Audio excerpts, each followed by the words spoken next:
Bonjour à toutes et à tous. Entre Loire et Loing, aujourd'hui, se trouve au théâtre de l'Escabeau à Briare. Et il était temps parce que depuis hier soir a démarré le festival théâtral qu'on attendait quand même tous. C'est le 14e. Et Stéphane Godefroy, ici présent, va nous en dire deux mots. Salut Stéphane. Bonjour, salut. Oui, alors c'est même le 14e bis, parce qu'en fin de compte, réellement, ce sera la 15e année.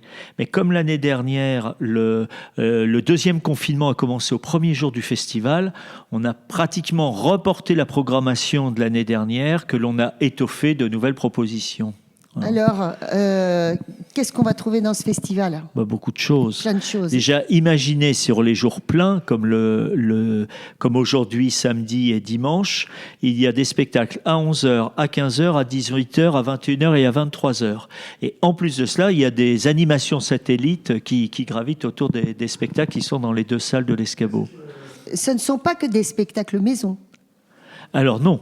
Non, c'est-à-dire que exceptionnellement d'ailleurs, on a essayé de servir les spectacles de la maison, pour reprendre ton terme, parce que il y a plusieurs productions jeunes publics que l'on a faites ici. Et en fait, on n'utilise jamais le festival pour présenter nos propres productions, ce qui est un peu idiot. Il y a une compagnie pro, autant aussi faire voir ce que fait le collectif professionnel de l'Escabeau au public. Donc il y aura et des spectacles de l'Escabeau et aussi beaucoup de spectacles invités, accueillis.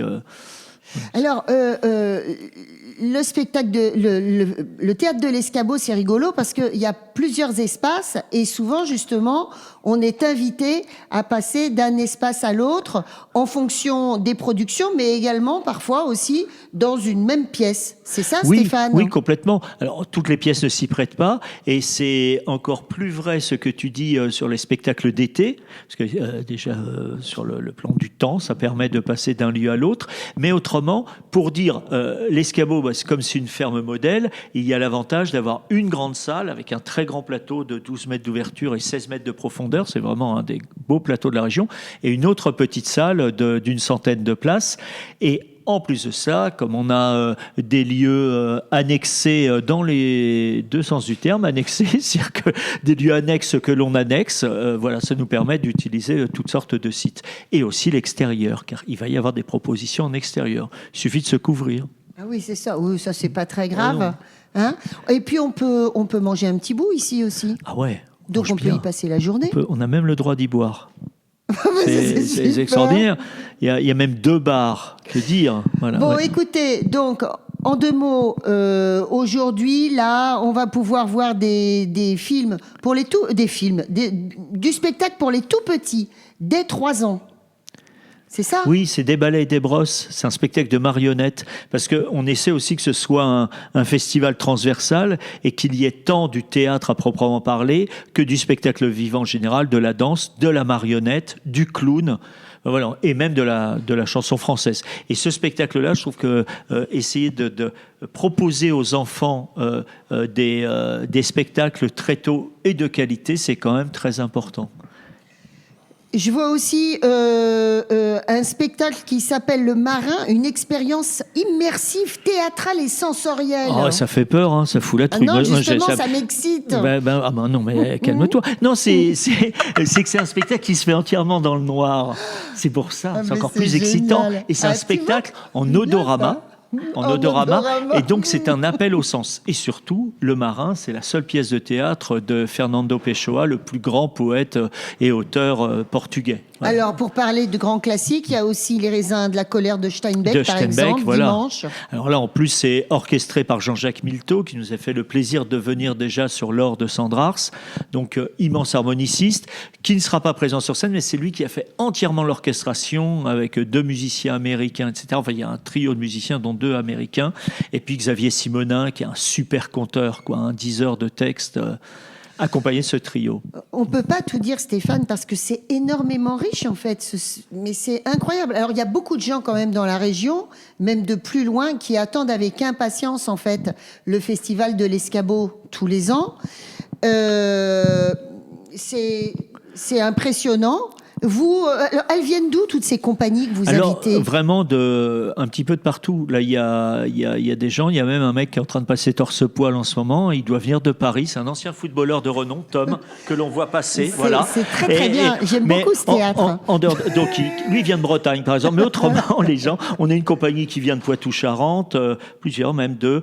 On a des compagnies qui viennent de Paris. Il y a Petite Gueule, une chanteuse géniale qui fait entre rap, slam et poésie musiquée, comme l'on dit, qui va se produire samedi soir. On a des gens comme Albert Mellet, qui est un comique qui passe, qui a fait les grandes heures d'Inter et qui a ce comique ultra subtil. Et complètement décalé, c'est-à-dire qu'on est dans une sorte de surréalisme. Dimanche à 18h de mémoire. Voilà. C'est des copains, c'est des gens que vous rencontrez dans l'année. Est-ce que vous allez faire votre marché entre guillemets ailleurs? Comment ça se passe? J'ai la chance de vadrouiller. Repassage d'un homme torse nu derrière moi. Je suis très impressionné. Il n'a pas perdu en muscle depuis tout à l'heure, je me demande. Non, on le fait partout. C'est-à-dire que j'ai la chance de vadrouiller pas mal pour mon boulot en dehors de l'Escabeau. J'ai travaillé avec des centres dramatiques, etc. Donc il y a des amitiés qui se sont créées. Alors certains appellent ça du copinage. Moi, j'appelle ça des affinités artistiques, des choses où on a envie de travailler ensemble ou d'accueillir des spectacles que l'on a aimés. Alors, bien sûr, il y a eu des choses que l'on a vues sur Avignon, mais pas que. Des choses que l'on va voir très loin en campagne, en province, sur Paris, un peu partout. Et cette année, en plus, ce qui est intéressant, c'est qu'avant, j'étais un peu seul. J'avais, entre guillemets, le monopole de la programmation. Et on a vraiment essayé que ça s'ouvre. Et par exemple, Petite Gueule, cette chanteuse qui passait dans une émission The Artist sur France 2, elle a été finaliste là-dessus. C'est une chanteuse que nous a proposée Leslie, qui fait partie de la Jeune Compagnie. Donc, c'est aussi croisé sur différentes affinités. Leslie, qu'on pu voir jouer certains dans Around is Around, par exemple. Bon, écoutez, voilà, donc vous sautez dans votre voiture, comme nous on l'a fait aujourd'hui, et vous passez votre week-end à l'Escabeau. Ça fait 15 ans que ça dure, c'est impressionnant, ils sont indépendants, ils sont fiers, ils sont toujours curieux.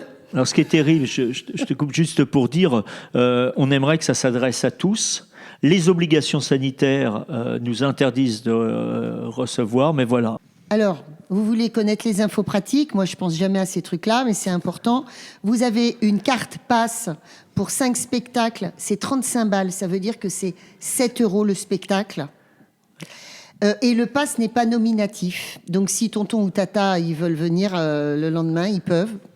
Le plein tarif pour un spectacle, de toute façon, c'est pas non plus prohibitif, c'est 12 €. Et les tarifs enfants moins de 10 ans, 7 €. Spectacle jeune public également, 7 € pour tout le monde. Voilà. Réservation, vous vous débrouillez, il ne faut pas exagérer non plus, on n'est pas votre père, on n'est pas votre mère. Et puis il y a plein de propositions gratis en plus. Par exemple, on a la compagnie Demain on change tout qui fait du théâtre de rue avec des marionnettes géantes que l'on va voir 3 fois dans le week-end avec un endroit surprise, un lieu surprise qui ne sera pas pour les gens justement qui n'auront pas le droit de rentrer dans le cadre du festival. Eh bien, on pourra aller vers chez eux, sa philosophie Lagardère, aller vers les gens quand ils ne peuvent pas venir à nous. Et donc cette compagnie Demain on change tout qui est du théâtre de rue très poétique avec ses marionnettes géantes. Est-ce que c'est l'Homme-Oiseau? C'est l'Homme-Oiseau et son orchestre, et le Chimère Orchestra, avec des musiciens complètement barrés. C'est très chouette. Voilà, donc on fait aussi des actions. Il y a aussi une structure, un trio de musiciens qui s'appelle Jour de marché. Ce matin qui était hier au marché de Briard, ce matin au marché de Gien, et qui continue et qui chante d'un étal à l'autre pour parler de la vie du marché. Voilà. Il s'en passe des choses. Il y a des gens qui passent leur temps, qui passent leur week-end ici chez complètement. vous. Hein? Vous savez que nos principaux concurrents pour trouver comment héberger les artistes, ce sont les festivaliers qui s'y prennent plutôt que nous. C'est bien le diable.